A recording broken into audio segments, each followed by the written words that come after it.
You know what's so funny? This morning, I opened up my Instagram because I don't know why, but in the morning, right when I wake up, I'm super dialed into spirit. I think that gap between the sleeping world into this physical realm, I just always have these amazing, incredible insights. And this morning, I was laughing with Chris about why is it that I wake up and just feel so called to share this message right in the morning? But needless to say, this morning's message was all about burnout.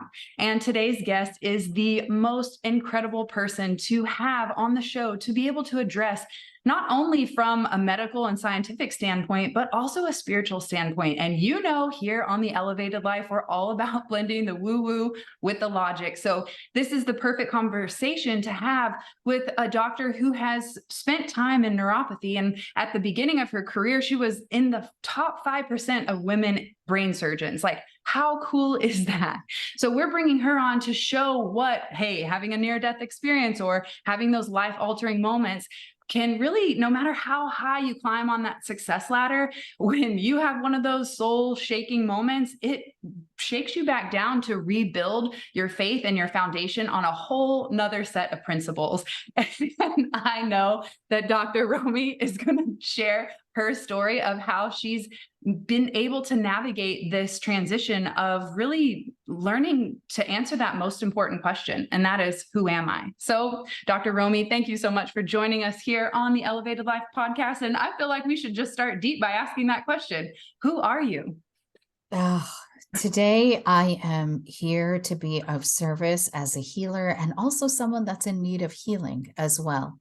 I think sometimes we forget ourselves that when the universe has blessed both all of us with this platform to give healing, that we can have human moments too. We can be human and healers at the same time. So today, that's how I'm showing up. But if you meet me in a peak energy moment, I am a self-proclaimed STEMinist in stilettos. As you said, I entered neurology at a time where less than 5% of the brain doctors in America were women. And it was this inability to have an elevated life and thinking, wait, I have a higher calling to not only see patients, but do cutting edge research and women's issues and epilepsy and teach medical students. And all of a sudden there's this glass ceiling here, like what's happening? And we'll unpack that journey, but that's who I am here today, to show up and maybe a call to action to the STEMinists, that for those of us that found the glass ceiling, let's take our heels off and shatter it together. No, we don't want to ruin our shoes. So I want to ask you, because there's been such a call, it seems like, to more and more women to do more and more things, and not necessarily stack their plate higher. Not more laundry and dishes, okay? But girl, no. Ooh. But it's more about, I feel like there's a call. There's a call that's happening, and it's specifically happening to women. For men, it's a call to change. And for women, it seems like it's a call to step up. And so how did you feel going into an industry that you know is male dominant, to know that you're going to walk in with major disadvantages, to know that when you speak in front of your colleagues, it may be in front of an audience that doesn't want to listen to you as much because you're not one of them? How do you internally deal with that as a woman who has a mission, who knows she wants to do big things? Like, how do you pull yourself up and say, I don't care, I'm doing it anyways?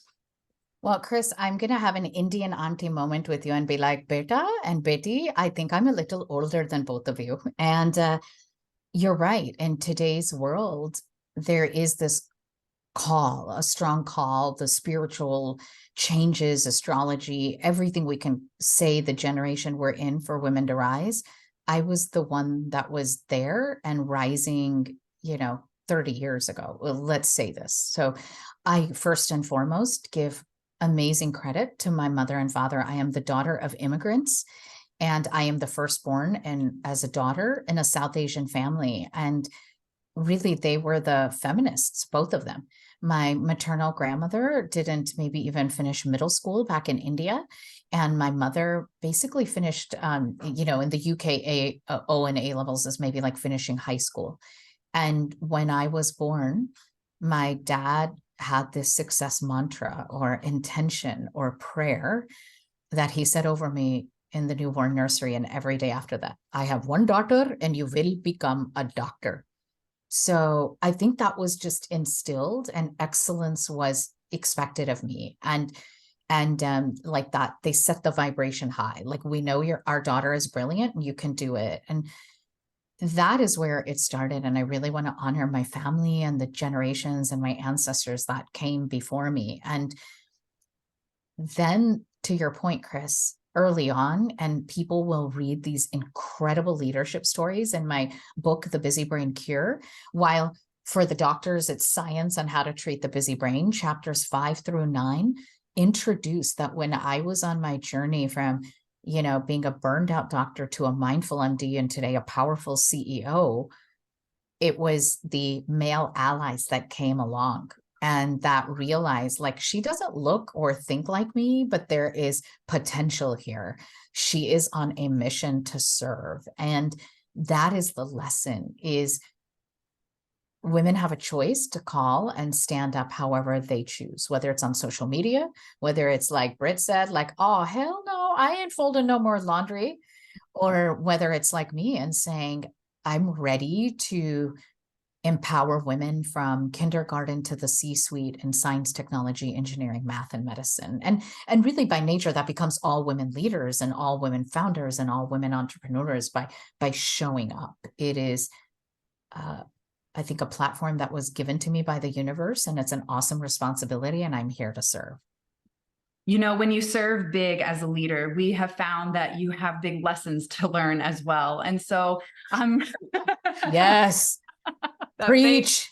And they never stop coming. You're like, Man, okay, I got my don't. lessons. And right when you think I'm spiritually calm and everything's fine, boom, another tidal wave comes Oh, along. isn't that the truth? I'll never forget 2014 Wanderlust Yoga Festival. I'm like, I'm so healed. I'm great. I'm talking to dead people. I'm all enlightened and shit. And the shaman comes over, puts her hand on my womb, and I just bawl, like, so much sadness from my mom's stroke, because that was so recent. I was so afraid it was going to happen again, or she wouldn't recover, or like I was still holding all of that in my womb space and like that feminine lineage. And so it was so funny. I'm like crying, witnessing myself crying, like, nope, bitch, you still got more healing to go through. We so always do. It's true. It never ends. We are the healer and the healed as simultaneously. And when you reach that point of yin and yang, or humility, I think the mission only grows bigger. Yeah. And that was actually the moment I had the honor of being able to hike to the top of the mountain there in Aspen, Colorado, with the first American woman to summit Mount Everest from the north and south side, Ellen Miller. And she guided us up the mountain, and she handed us these Tibetan prayer flags. And she said, I want you to write your intention. And I don't know who wrote through me, but I wrote, I now accept my role as a spiritual teacher. And so it was in that same breakdown that I had the breakthrough. And I think you're right. We're never void of lessons. It's just how we handle it and how we respond to it, whether it's conscious or a reaction. And I think that this call that we are feeling is one that is intuitive based. And as a doctor in neurology, that's so logic and science. So how have you been able to bring your intuition and that spirituality and that feminine flow of surrender into what it sounds like was a lot of courage, a lot of discipline, and a lot of fucking perfectionism, hard work to get to where you are, or to where you were growing? Here's the secret, Britt, that I'll tell you that I know from myself. And now I had the honor to work with powerful men and women inside, outside corporate America, athletes, high, functioning individuals like the both of you, is we harness both. It's not either or.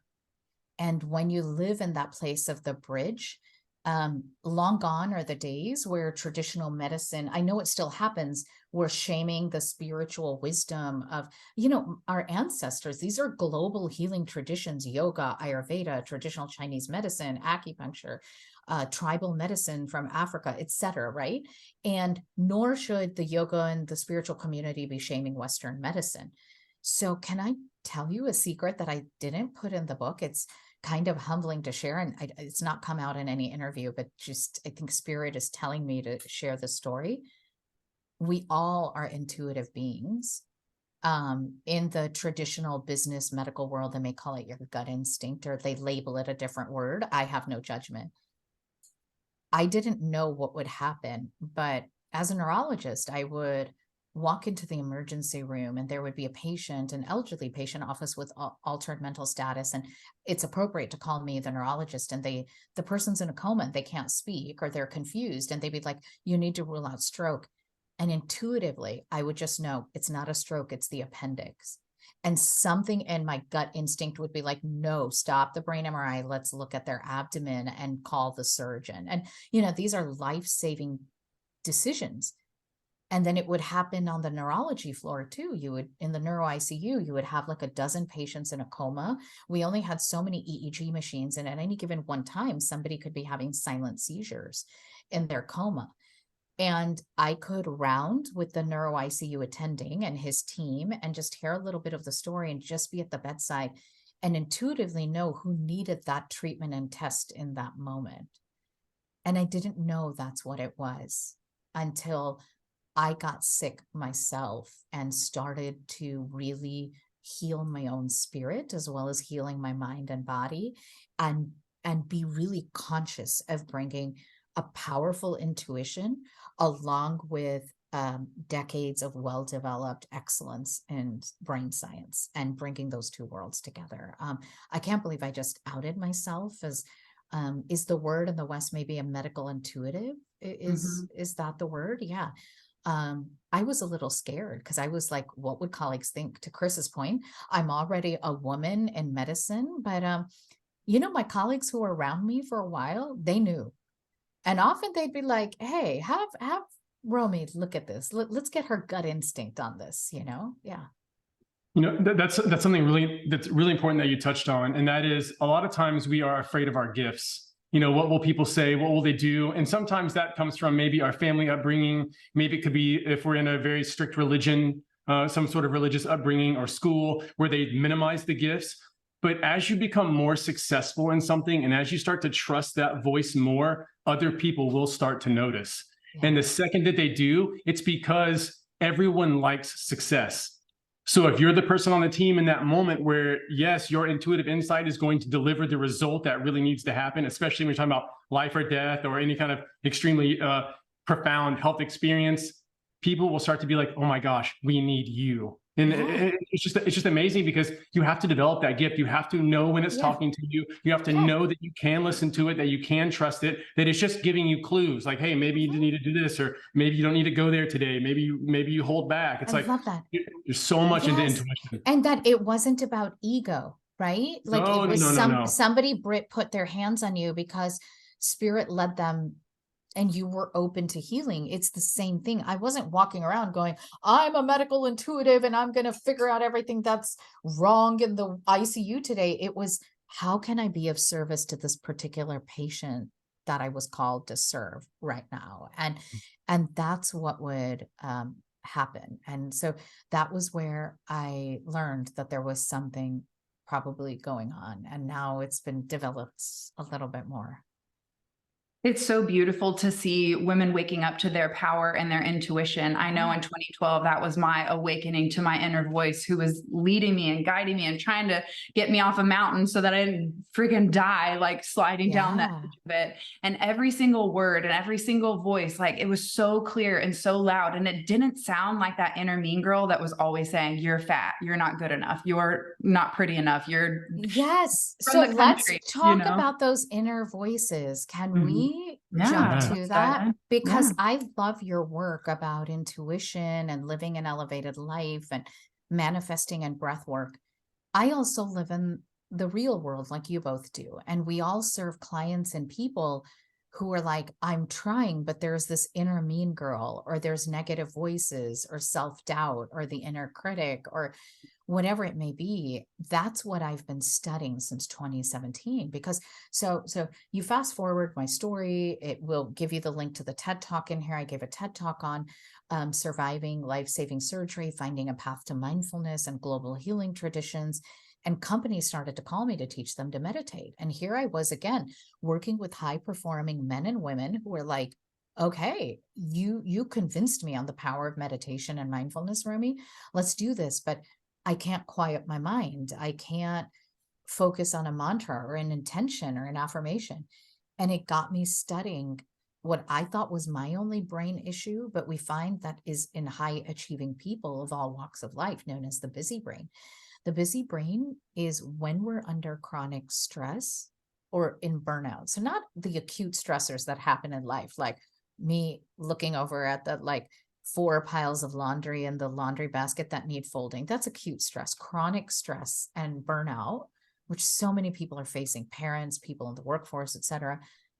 You get this specific pattern of inflammation in your brain that can lead to a difficulty in focusing, anxious analysis. You have too many browser windows open on your computers and phones and in your brain. And then you're like, oh yeah, I want to do that spiritual practice I learned on the Elevated Life community.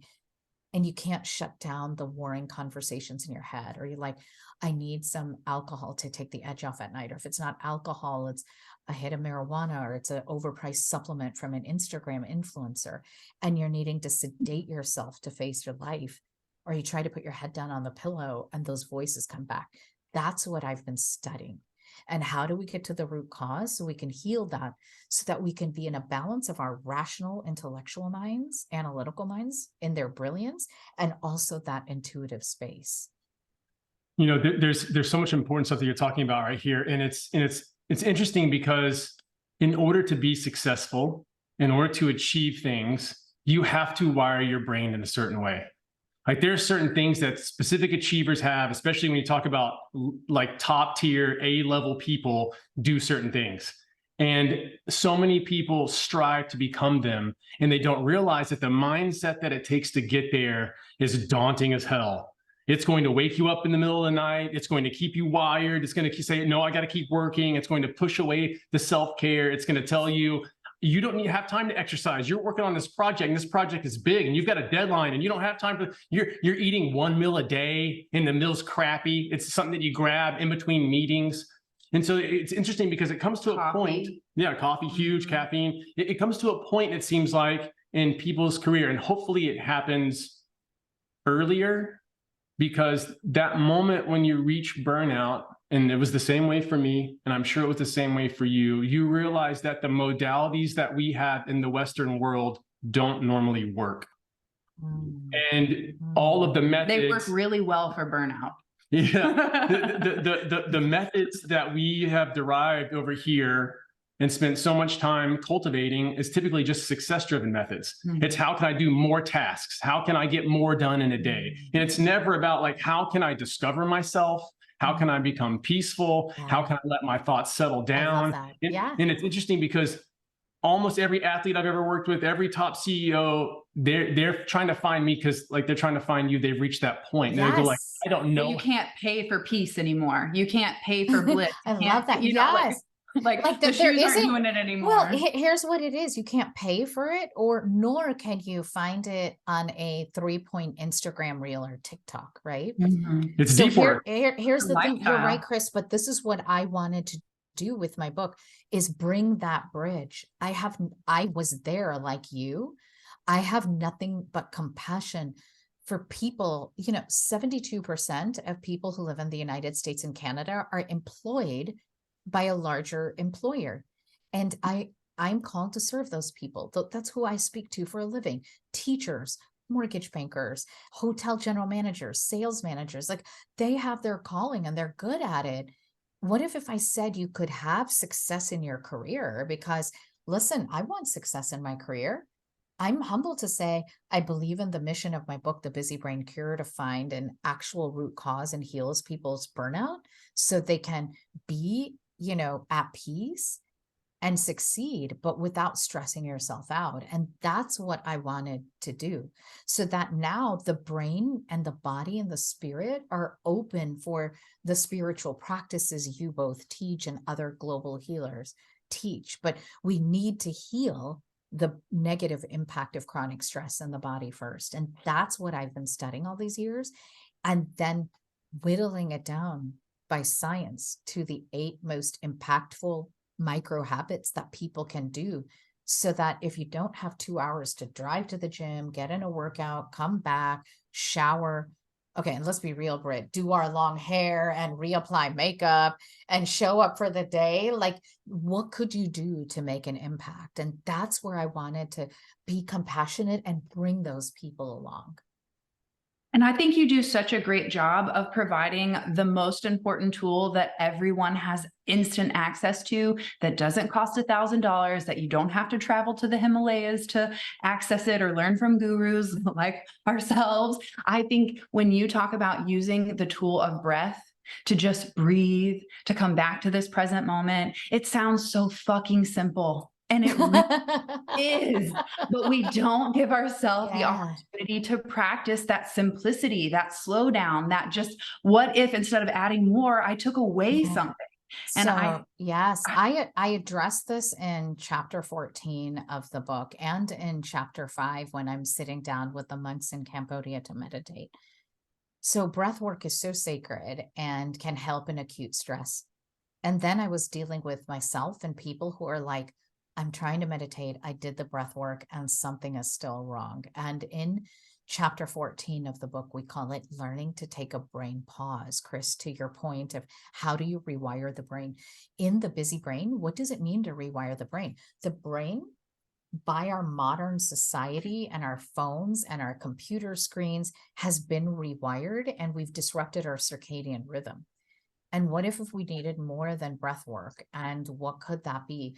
So I teach people how to take that brain pause. And actually, two of the powerful methods I teach in chapter 14 of sitting down and breathing and meditating is overwhelming, is actually sound healing and the power of music. And while sound healing may get its moment or have its moment in the West and all the apps that are there, and that's really cool, and the binaural beats healing, I want to take a moment as a woman from a diverse background and diverse ancestry lineage to say musical instruments and the voice as song has been a tool for healing and calming and connecting to intuition for centuries. In every major religion, you can look back and see this. In every major country and civilization, there is some form of sound healing. And now you bring in digital devices and there's cool stuff like you put on headphones and you listen to sound healing, and that actually can rewire the brain. So in Brain Pause, Chris and Britt, when people tell me, hey, I tried your breath work, I tried meditation, this is where we start them out, and it's transformative. yeah, I agree. It's a dynamic meditation versus like a sit in lotus Yeah. pose. That's like throwing a kindergartner in the deep end of like, higher learning. You've got to start like more, maybe walking, Yeah. dancing, music. And to your point, the sound therapy, Yeah. two things that came to mind as you were sharing that. One, when I first learned about automatic writing, I don't play around. I wrote, "What am I here to do?" And I wrote 2 words in the most atrocious handwriting. So I know it was like spirit channeling through me. I'm like, that wasn't me writing it. I wrote sing and teach. And then about sound healing, it really takes me back to 2012 when my mom had that massive stroke that paralyzed her. I was told by a friend who had a brother that was 24 who had a stroke that sound and music was very influential in his healing. And my father was a famous musician and singer. So Oh, music cool. has been a huge part of my Yeah. life. I've been in band since I was Yeah. like in 6th grade. And so music has been something that's very like to the pulse of our spirit in our house. And so Such wisdom. Oh, when my mom was in the ICU with 106-degree temperature, couldn't move, couldn't talk, I walked in and I turned on our favorite song, Led Zeppelin or Queen's Bohemian Rhapsody. I always say Love and Led Zeppelin healed my mom because when she couldn't talk, I just sat, played 70s music, and eventually she started tapping her foot. She started humming. She started singing the chorus. rewiring the brain. She Yes. rewired the brain through Love and Led Zeppelin. But when I played Bohemian Rhapsody and my mom laying there as a zombie, tears started streaming down her face. She couldn't move. She had no emotional response other than the tears that flowed down her face.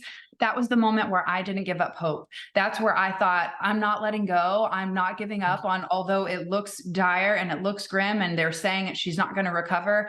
I believe that my lesson in faith and trust and just deeper healing beyond just some sage and thyme and some cilantro really stemmed from a place of holding that capacity for love, for acceptance. I had to learn how to surrender in that moment because I couldn't change what happened. So sound healing, I think, is a huge part of not only what I witnessed in my mom's stroke recovery, but also in my own personal life. I use sound bowls, and I love doing the chanting and the singing to help open my throat chakra because I had a lot of damage as a child to that physical area. I'm glad you found that. And yeah, to your point, and thank you for sharing that. And, you know, if listeners in both of our communities are listening and they're saying, what, music and stroke?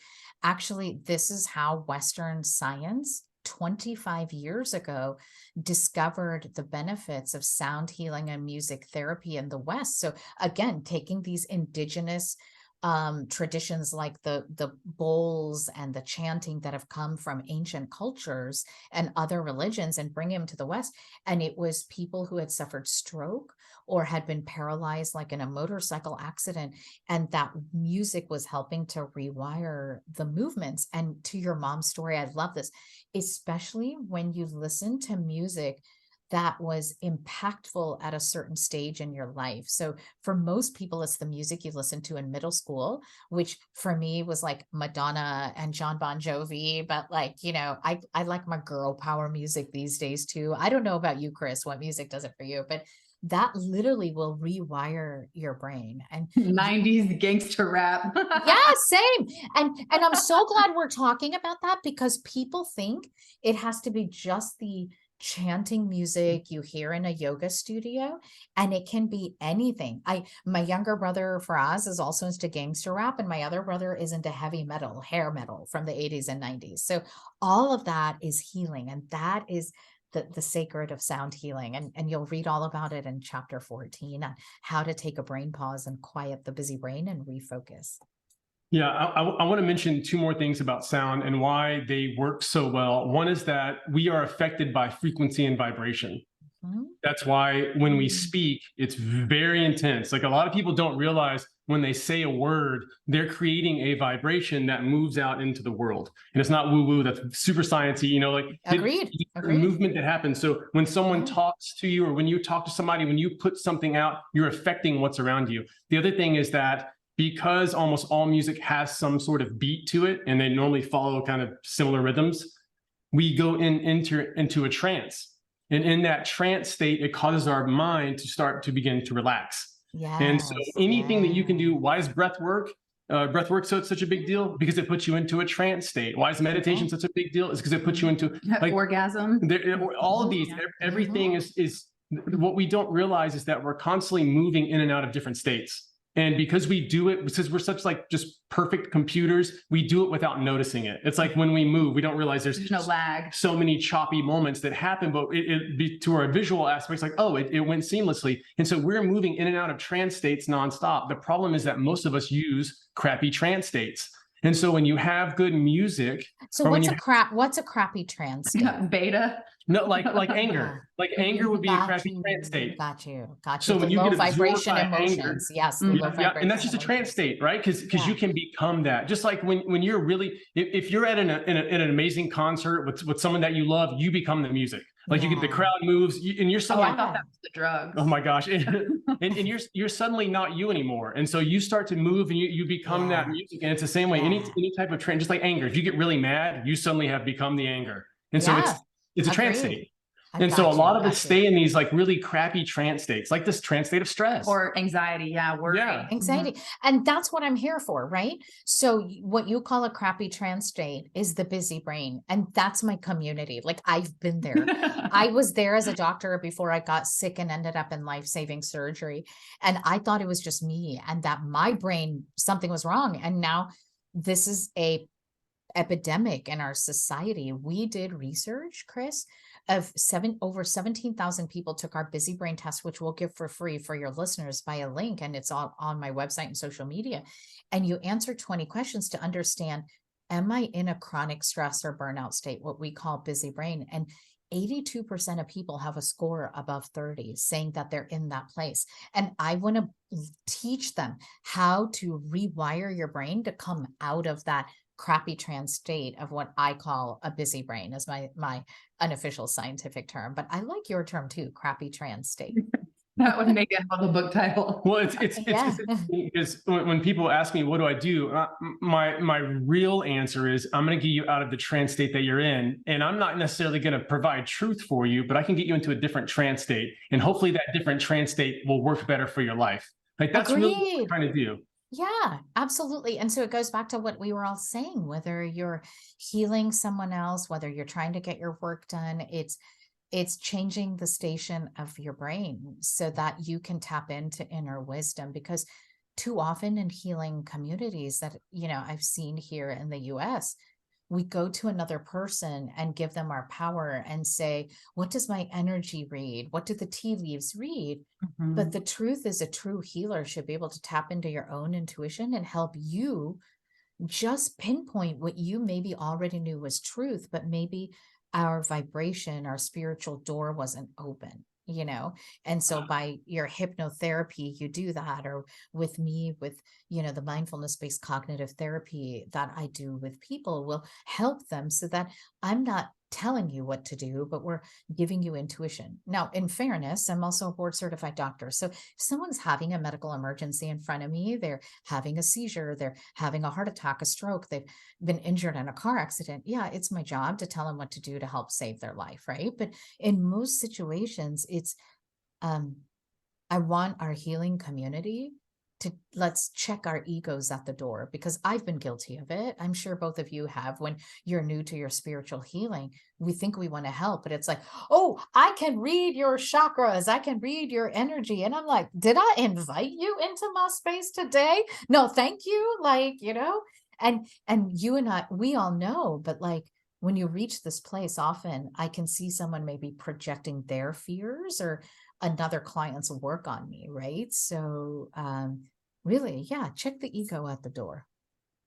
And I want to point out too, everyone who's listening that wants to be in the healing work, anyone who is of service, you have to listen to how she's saying what she's saying. There's so much beauty behind the silence that's actually in between your words. There's like a space that you're giving all of us as you're talking. And this is like when you're around people who are real true healers, people who are able to leave that ego out of it, which helps so much. Ego will help build a business, but leaving the ego out will help build a community. There's like a huge difference between the two. And so it's so important to be listening to a person who cares and how they care, because you can start mirroring and putting those kind of characteristics into your body and giving them to the people that you serve. It's so important as healers that we tap into what other healers are doing, so that we can understand how do we make this happen? How do we relate to clients? How do we serve people better? And you're doing such a beautiful job in the way that you're communicating with it. I just want to make sure everyone is just listening to that. It's so important. Thank you, brother. Thank you. Yeah. Yeah, you do bring such a beauty and an elegance, and it's so wonderful to see the balance that you have cultivated in your life, your career, and your vulnerability in speaking up and sharing, because I know that any of us growing up were told you need to be a doctor, you need to go to college, you need to be, climb that corporate ladder and do those things. And so what you've done is been able to take that path and navigate it with this spiritual thread that you I don't know, it's just that it's not separate, and you've found a beautiful way to weave those together. And I think they're so important. And what's created this disconnect, this schizophrenia in our culture, is that it's been separated, and we need to bring that together, where you talk about, yes, I'm board certified, but I also am intuitive and I trust myself. Yes. And one of, I've owned a hair salon for over 15 years. And one of my clients I've had almost the whole time is a doctor. And over the last 10 years that I've been doing her hair and covering those roots every 6 weeks, I've seen her grow in her trust and in her intuition, and her studying more chakra work and energy work, and bringing more of that type of influence and holistic healing into her practice. So I see the change that's happening, and I just want to honor you and thank you. Could I also share something? Because I love the spiritual community that's here in the West. And often people will take retreats to India or Costa Rica or Indonesia, Bali, or somewhere. I actually went to a lot of these countries before. Again, I'm having an Indian auntie moment. Before YouTube and podcasts and Instagram was around, I took a jet airplane to Bali to work with the Ayurveda teacher, And one thing I really want to say and make clear to people, sitting with the Balinese Ayurvedic teacher or the Cambodian monks or the Japanese Reiki healers or the Guatemalan shaman or the, Indian homeopathic doctors, they had a profound respect for Western medicine. They would be there healing me or teaching me about their healing traditions, and at the same time getting my Western medical advice. Or they would have patients lined up to talk to me about blood pressure, stroke, headaches, whatever it may be. And that is the global healing way. And so let us work together. And this is why I'm so honored to be on your podcast. Let's work together to heal that divide, that it isn't all medicines are evil or yoga is weird. Let's have compassion for those people that are in that polarized state, but let's work together to bring people together. And I share the story with you. So, in 2010, I was defining success, Chris, the way you were defining it, at the state of burnout and running all the wheels and busy brain. And I ended up with severe chest pain. It's in the TED Talk. And we knew something was wrong when I was getting frequent pneumonia, choking on my saliva and vomit in the middle of the night. And I ended up in life-saving surgery. And the cardiothoracic surgery team at University of Washington, Seattle, saved my life. I want to be clear. It has been both Western medicine that has been healing me and keeping me healthy today, as well as the global healing traditions and my team of traditional therapists and Reiki healers and acupuncturists, and welcoming them all. And I pay a lot of money and time to keep myself healed. I don't work on healing myself. I have my rituals. I let other practitioners heal me so that I can show up as a chief wellness officer to over 7,000 employees, to speak on stages of thousands. And I really want to be authentic about that. Yeah. Well, just as well as I do that you are the healer. No one can heal us. We have to allow for that energy. So just remind you of that beautiful truth. But also, you're right. When we went to Bali and sat with I don't even know what you call him, like the guardian of the temple. And when we were in Costa Rica and we went to all these places, that's what I think has been the biggest blessing in our journey, and not getting caught up in the strive for success, climb that ladder. Money will be the fulfilling thing, like check all the to-do boxes. We chose not to have children. And so that opened the door for us to travel and learn other ways of being in other cultures. And that has been, bringing it back. It's funny, when I came back from Bali, I was prayer handing everyone as I was like, well, to meet you. And that lasted for about a month until people were like, what in the actual fuck is this girl doing? Yeah. But, and I wanted to leave offerings everywhere I went. Like you see in Bali, and I was like, oh. And I did that outside my salon. I would make like a little basket offering, light the incense. And then I got a call from the office, like, are you lighting sage in your room? Like, what's happening in there? But it's true. I think you're so right. And maybe it's the Libra in me, or maybe it's my love for Osho and his philosophy of Zorba the Buddha, where you can have the spiritual and the wealth and the physical and the spiritual in the same. And I think that lends to the same conversation. And we need that Western type of healing paired with the spiritual reason by why the fuck did we manifest the physical problem in the first place. So I think the two go hand in hand. Could I rock both of your worlds for a second and tell you something? You both have said this a few times, and I know it's probably a message for me that I need to meditate on, and I will reach out to you both personally after we are done recording this podcast. But you're saying you don't have to climb the corporate ladder of success and do that. But I'm here to tell you, I'm proudly doing that. And I feel thankful to God that I reached a level of success as an academic doctor before I got sick and left that many doctors will never reach in their lifetime. Then I became an entrepreneur, and now I'm doing that. And I have no shame in that. And I continue to do it. And now I was the first physician named chief wellness officer in corporate America, and other companies come to us. Like, we scaled a mindfulness program inside a traditional company. And this is it. And I am thankful for the success. I'm trying my best not to do it and burning out again and repeating old patterns. And I want to normalize that you can have success. But here's the thing. The difference is I'm not doing it like I did when I was younger because it was expected of me and my parents, or because to be the top neurologist, you have to research this papers and a checkbox. That was my ego, or proving to others. What I do now is I'm very conscious that when I, as a woman and woman of color entrepreneur, hit these ceilings and ascend beyond them, one, I'm thankful to God, the universe, whoever we all pray to. And two, I'm like, I'm here energetically welcoming other women globally to do the same. And a clear example is I'm in the top maybe 1% of keynote speakers in the United States by who I'm represented with and revenue and all of that. Only 30% of keynote speakers are women. So when I go out there and I succeed, I'm bringing along a community and normalizing it for the audience that a woman is a thought leader.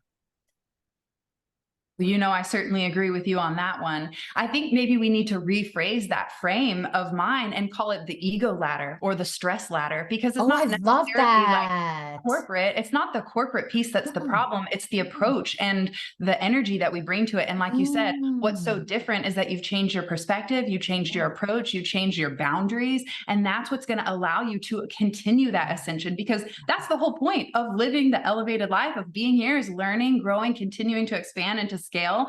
And again, like Osho said, it isn't about saying no to the success or no to the money or no to any of that, because I believe that the money moves your message and allows you to bring 7,000 people on board and show up and be a keynote speaker and have the space and capacity. So I agree. I don't think there's an issue with being in the corporate world. I think the issue is how we approach it, and that what you've learned and how you've changed it over the time is exactly what is needed so that we can continue to elevate and break through that ceiling instead of burnout. So yeah, yes, a lot of it is the reality is succeed on your own path. Like, I'm not trying to get you to take my path, because that path was for me. You know, if you want to know what I did to go along my path, absolutely, we'll tell you hands down. But you can succeed on whatever path you are on. You don't have to do it exactly the way someone else did. You don't have to do it the way someone wants you to do it. You know, if your partner or your parents or whatever want you to go a specific way, you can do that path if you want to, but you can also switch, and you can be just as successful in either one. You determine your success in so many ways. What are you willing to put up with? What energy will you put behind it? How much do you really care? Where's the drive and the focus? Like, these are just attributes that everybody can dial into. It's not something that's specific to people who are talented or people who were born in a certain place or smarts or IQ or anything like that. It's all stuff we can develop. It's just, how much heart are you going to put into whatever you're doing? That's almost always the determining factor in whether someone's successful or not. Where's the heart at? Like, do you wake up and you're like, I can't wait to do this today. passion. I'm so excited right now to do this. You will attract clients. You will attract people. You will get opportunities. People will come find you. People are dying for someone who's passionate. They want to see someone who's actually willing to step up in life and not just sit on the sideline. And Like, that's yes. And that's what happens. I say, when you calm your busy brain, you know, you get out of that, what did you call it? The trance state. What was it? The crappy trance state. The crappy trance state. When you heal the busy brain and you brain shift, that's it. You're living a life in purpose. You have hope again, the passion, and people are drawn to that. And sometimes you can't put your finger on the pulse, and they call it passion, or they call it purpose or charisma, but it's spirit, like, just flow. And I was just thinking it's enthusiasm. And when you break that word down, it's spirit within. So it's becoming a channel for the divine to flow through us. And we don't put the barriers up anymore. It's the stress, the worry, the doubts in our own mindset that blocks that creative, magical flow through us to be able to know that it's the appendix when we're looking at the brain. We sat at a music gala with this pilot, and he said, I told him my grandmother's from Iceland, so she's an immigrant to this country. And we were having a beautiful conversation. He said, I was flying over Iceland one time, and my engine light came on and it said Mayday. I was going down. I couldn't figure out what was going on. I'm phoning everyone back, like, holy shit, guys, I'm going down. Like, I think I need to dump the fuel tank, because, you know, I think that's what's like making this malfunction. And everyone's screaming, no, don't dump the fuel, because then you won't have any fuel to land. And he said he just had this God-given full body spirit moment that he had to dump the fuel to be able to trigger whatever like malfunction happened. And he said, even though it made no logical sense, I have full body like nipple chills. Like he hit that gas tank, dumped all the gas, and was able to land that plane in Greenland, which is why the conversation came up. And that just reminded me that spirit is always working through all of us, but we just have to wake up to the fact that we're not alone on this journey, and that no matter how hard life has been, or how stressful it's been, or how much grief you carry, or what trauma you've experienced, like we've all gone through that, but we all have that tapped in lifeline to something greater than ourselves, whether you have ever experienced that or not. I know there's been a moment in your life that you can look back on where there was a turning point where you're like, oh my God, like, how did I get through this? That shouldn't have happened. And to me, if we can look back and know that we have faith to get through, if we have what it takes to get through some of the hardest stuff we've ever experienced, I think that that gives us permission to relax and calm down, to be more present in this moment, not fearing when that next shoe is going to drop or what bad thing is going to happen. I think it's so powerful to just have that presence and awareness and trust. But it only comes back through reflection, when you can look back at your life and see the journey, like how far I've come, what I've learned, and the courage and like the oomph, I don't know, like the grit that it's taken to be able to surrender when you can't control things outside of yourself. Amen to that. Amen. Yeah, you know, we've gone. This has been such an amazing conversation, but I want to chase down one other topic with you, because I know you have interesting insights on something that is, I will say, controversial or different than the way that most people view it. And I really want to pick your brain on this. I'd be crazy not to ask this before the podcast ends, and that is, tell us about your views on dieting. I really want to know about. Funny, you just instituted a curse word in my mind. He said the word diet. I mean, we've dropped F-bombs together right now. We've said all, like, I can curse in 3 languages, but diet is the one we don't say in my community. And the one time I apologized to the entire company was over diets. And can I tell a story here? Yeah. So as a chief wellness officer, I don't just serve the CEO and the senior leadership. We manage hotels all over North America and United States and Canada. This is people who come and work for hourly wages to support their families as housekeepers, as front desk, as salespeople. And when they would hear, oh, we have a doctor from corporate coming, our chief wellness officer, first of all, there was a sigh of relief often when a woman would show up, right? That's not what you think of as a corporate leader. Well, what was the first thing people would say? Doc, don't take my rice away. And I started to think about that, and that hurt me in my gut, because I too come from a culture where a foundational food 3 times a day is basmati rice. And yet when you look at the traditional health diet plans that are promoted in the new year, as my book comes out, they are all Eurocentric. They have the same 10, 15 foods. They take away all foods. And I live in a spiritual world where I want vegans and paleos and ketos and chocolate lovers and carnivores and gluten-free people to all sit at the same table and share love, joy, and compassion. And that the traditional diet cultures that are promoted are not inclusive. So that's one thing. When we think of the promise of yoga and mindfulness, that yoga is for all, anybody can meditate, well, then anybody should be able to sit down to my dinner table. The second piece of this is if you were to hand me your diet protocol and I were to hand you mine, it puts us in that crappy trance state or that busy brain. It actually elevates our stress hormone levels. So even if I'm eating kale raw and I don't want to with apple cider vinegar, the brain gut connection is so powerful. I'm so angry that I'm eating kale instead of my beloved basmati rice and dal or lentils that I won't absorb the nutrients because of that anger and the stress. And it's so important to know that. And so when you go through our 8-week protocol, the first 4 weeks are restoring your sleep and circadian rhythm and calming the anxiety so that stress eating stops. So you don't open a bag of chips or cookies and eat the whole thing, but instead we say, hey, I can't wait to come to Dallas and meet you both in real life. And I know some really great Indian, Pakistani, Bengali food places, and let's go get biryani and prata. and biryani, which is a rice dish mixed with meat or vegetables if you're vegetarian, and prata is like a deep fried bread. Like any of the health and wellness gurus would be like, "Ooh, that's not anti-inflammatory food. Shame on you. You're a brain doctor." But I would be sharing something from love from my culture, and we would be creating positive memories and joy. That's comfort food. So for anybody that's listening, if your child is having a birthday party, there's no shame in sharing a piece of your child's birthday cake. Or you're having an anniversary dinner with your loved ones and you both are just craving that whatever steak dinner or chocolate cake or whatever that may be. We invite people on the Brain Shift protocol to schedule eating comfort food once a week. And we find that people's hemoglobin A1C comes down, their blood sugar stabilizes, their stress hormones normalize, and they're not stressed and they're not creating trauma tracks of, oh my God, I shouldn't be eating my grandmother's biryani, you know? Yeah. I feel very strongly about that. And that's why this book is so important. And HarperCollins put a bet on it coming out here in the new year, which was, I'm here as a brain doctor and healer that honors all global healing traditions to say, stop this diet nonsense and let's nourish us with foods that bring us joy.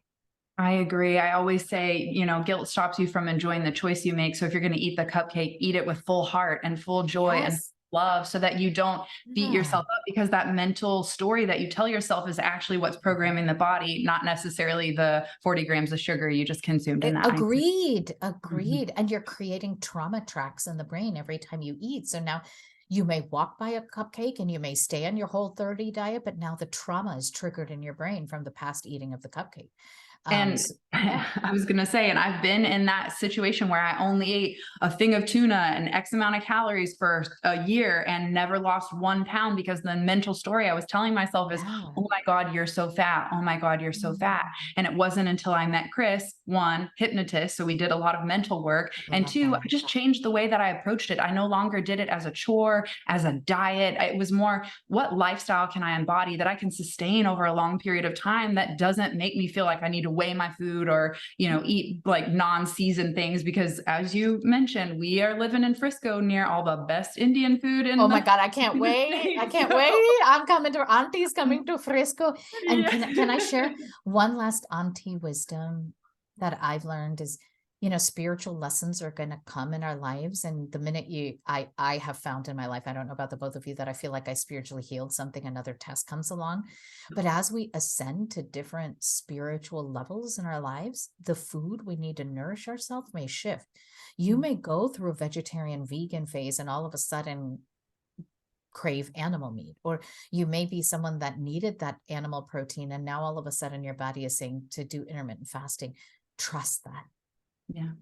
Yeah, we were called over a decade ago to eliminate meat and dairy from our lifestyle. And so that's the journey that has kind of led us. It's been an interesting, long journey of, I think, going a little bit backwards. We started with like the science of an alkalizing food, and then it kind of opened up the channel and more information and wisdom on like the way that everything is affected and the energy and the emotion behind it. Yeah, what's really interesting, I have a great grandmother who lived to be 103.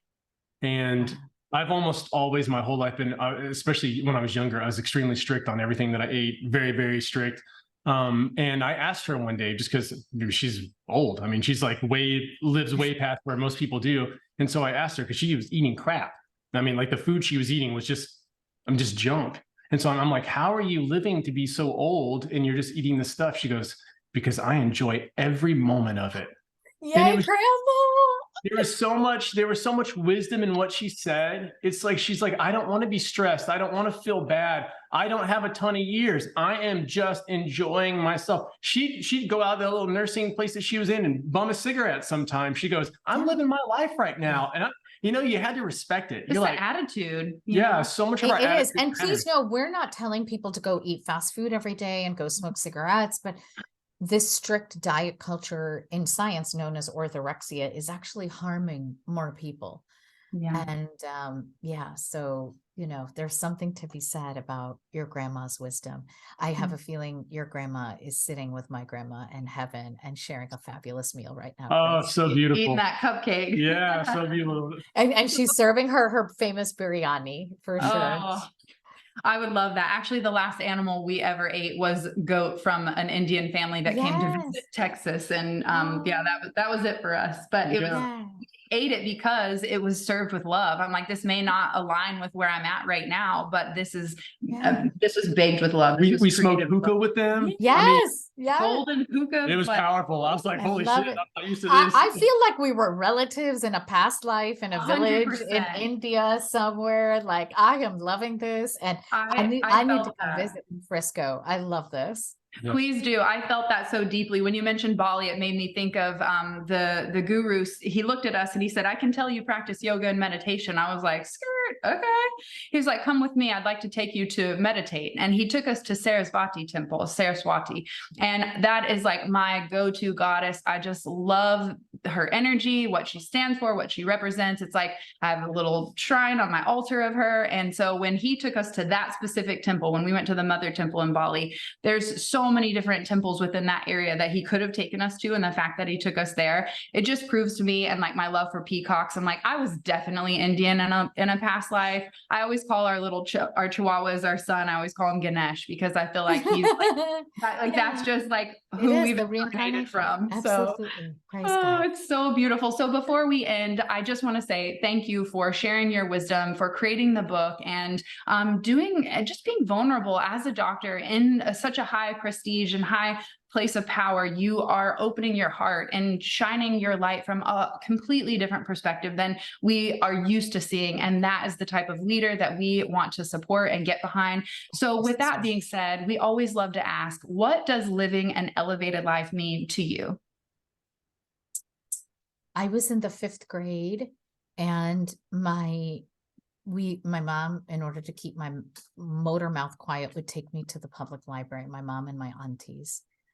And believe it or not, in the 4th or 5th grade, something called me to open and start reading Ralph Waldo Emerson. And he would quote Rumi, which led me to Rumi. Mm. And the poem of Ralph Waldo Emerson on success is quoted often. But when I get up in the morning and I don't pick up Instagram, you'll read about that in the Busy Brain. And I ask myself, one of Ralph Waldo Emerson's quotes, part of that quote of success is to know that one life has breathed easier because you have lived. This is to have succeeded. So I always set that intention in the morning, even if it's just to give love to my beloved senior dog, Raja. Mm. And at night when I'm going to bed, life can be challenging sometimes, being a female founder, professional speaking career, this book coming out, a chief wellness officer. And I go to bed and think, did at least one life breathed easier today because I was in it? And that's my anchoring ritual of living an elevated life. The other 8 steps are given to you week by week in the Busy Brain Cure in chapters 10 to 18. If you have a busy brain or a crappy trance state, as my brother Chris is saying, hey, no judgment. We love you. There's a solution, and it's there in the Busy Brain Cure. Where can they find that? Yes, if we'll include a show notes in the links, but the Busy Brain Cure is in bookstores now all over the North America and Europe, Barnes and Nobles, airports, and Amazon, on Audible. And you can go to my website, drromie.com, and even just take the Busy Brain test and get your brain score for free, and it'll send you a link to start the protocol. Oh my gosh, thank you so much for all of this wisdom. I know that it's going to resonate with every listener because we all deal with that busy brain, and finding practical, easy tools to be able to transform the way that we feel, the way that we think, and the way that we show up and serve, I think is absolutely needed. And we're so grateful for you having the courage to put it out there and share your gifts with the world. So thank you for being a part of today's Elevated Life podcast. And we'll catch you guys next week. Peace.